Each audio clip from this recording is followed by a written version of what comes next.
영츠하이머라는 단어 들어보셨나요? 요즘 들어서 왠지 집중이 잘 안 돼.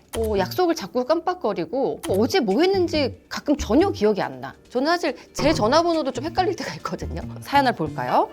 홍콩의 여성 A씨가 요즘 과도하게 힘을 주다가 지난 10년간의 기억을 잃었다고 합니다. 듣기는 힘들지만 실화라고 합니다.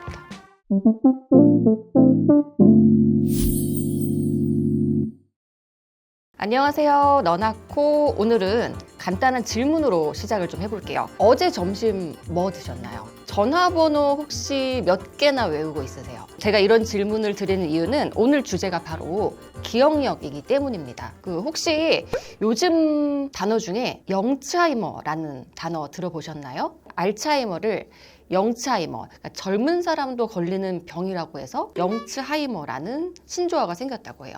그만큼 요즘에는 젊은 분들도 건망증을 많이 호소하시는데요. 요즘에 워낙에 핸드폰을 많이 쓰고 컴퓨터 활동을 많이 하다 보니까 우리가 외울 일이 없잖아요. 그래서 디지털 치매라는 말도 생겨나고 있습니다. 저만 해도 예전에는 운전할 때 지도를 보거나 아니면 머릿속에 어떻게 해서 딱 생각을 해서 어떤 곳에 찾아오곤 했는데 요즘에는 내비게이션 그냥 틀어놓으면 그대로 그냥 왼쪽 오른쪽 이렇게 가게 되니까 사실 생각할 일이 없고요. 또 저도 전화번호를 거의 못 외워요.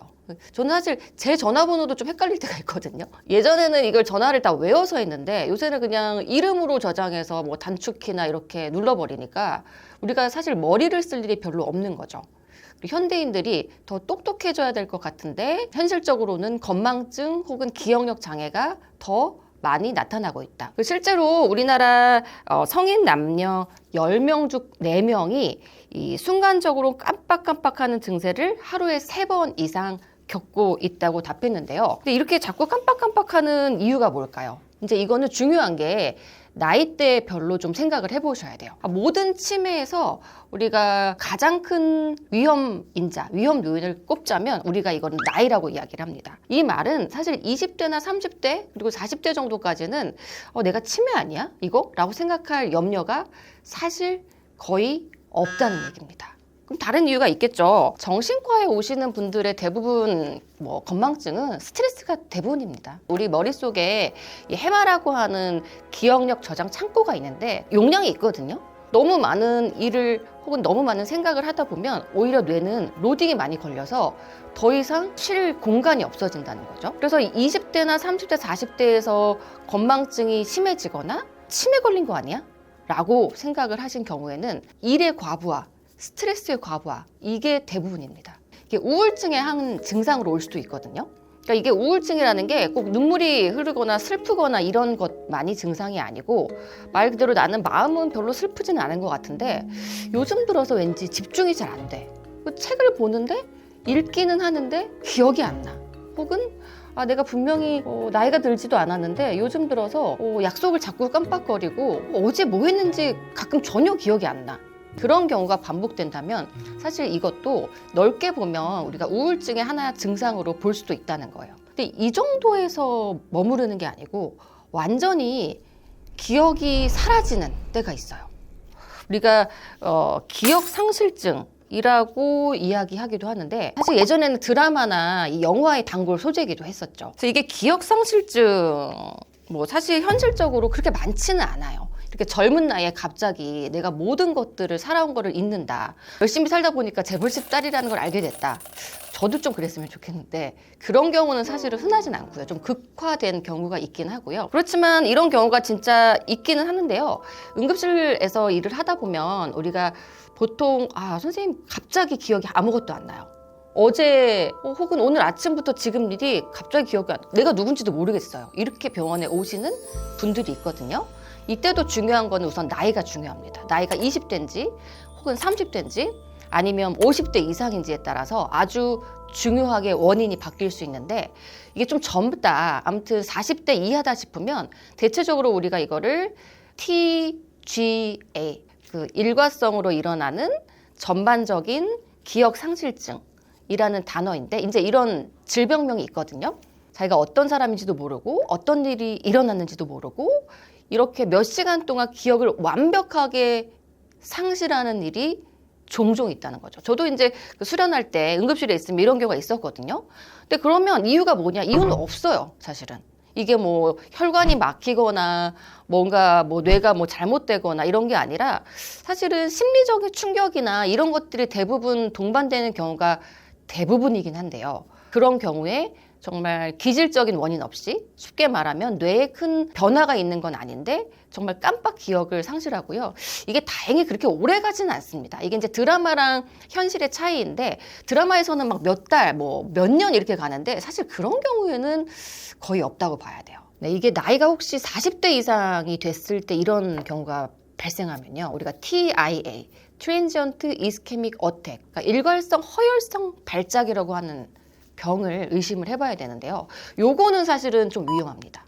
그리고 50대가 넘어가면 아주 흔하지 않게 초록이 치매라는 병이 있지만 매우 흔하지 않고 그때도 심지어 스트레스 때문에 혹은 우울증의 증상으로 건망증이 생길 확률이 훨씬 높다. 이번에는 기억상실증에 관련된 이 사연을 한번 소개해드리면서 재미있는 이야기를 해보겠습니다. 이게 영화 드라마보다 더 극적이라 믿기는 힘들지만 실화라고 합니다. 변비로 고생하던 홍콩의 여성 A씨가 배변 도중 과도하게 힘을 주다가 지난 10년간의 기억을 잃었다고 합니다.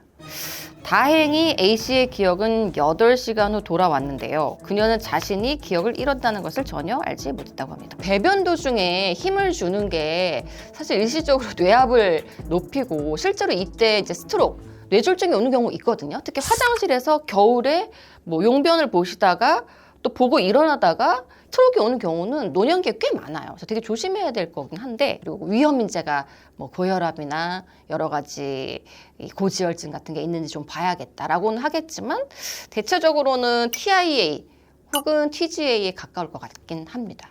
또 제가 최근에 본 케이스는 환자분은 만성 수험생인데 수험 생활을 너무 오래 하다가 이제 시험이 곧 앞이었거든요. 뭐 2, 3일 앞인데 갑자기 선생님 제가 누군지도 모르겠고요. 기억 하나도 안 나요. 이렇게 진짜로 병원에 오시는 경우가 있었어요. 그래서 이 경우에는 TGA라고 볼 수가 있는데 다음날 다시 병원에 와서 자고 나서 다시 기억 돌아왔어요. 근데 저 어제 제가 엄마가 저 이상하다고 했는데 저 그때 기억이 안 나요 라고 실제로 하시더라고요. 그러니까 그분한테는 극심한 스트레스였던 거죠. 이 시험 준비를 오래 했고 고시를 이제 며칠 앞둔 전이었는데 진짜 아무것도 기억이 안 난다고 병원에 오셨어요. 또 하나 사연을 볼까요? 영국 맨체스터에 사는 30대 나오미 제이콥스 씨는 자다 깨보니 그간 기억은 송두리째 사라지고 15살 이전의 기억만 남아 있었다고 합니다. 심지어 아들을 낳은 건 물론 운전을 배우고 핸드폰을 썼던 일을 모두 잊었다고 하는데요. 이후 친구 가족과 대화하고 그간의 일기와 신문을 보면서 과거의 기억을 조금씩 되찾고 있다고 전해졌습니다. 글쎄요, 이거는 참 미스테리하네요. 예. 우선은 30대인 걸로 봐서 그리고 다른 큰 신체적인 변화가 없었다면 이것도 사실 아까 제가 얘기한 TGA나 아니면 그리고 정신과에는 아까 얘기 드린 이 약간의 뭐 발작이라는 표현이 좀 그런데요. 그런 정신적인 발작이 있어요. 예전에는 뭐 히스테리컬 컨버전이라고도 했고 아무튼 어떤 여러 가지 충격 때문에 자기가 원하지 않는 증상으로 발작이 말 그대로 일어나는 건데 대표적인 게 우리가 뭐 실어증 같은 거죠.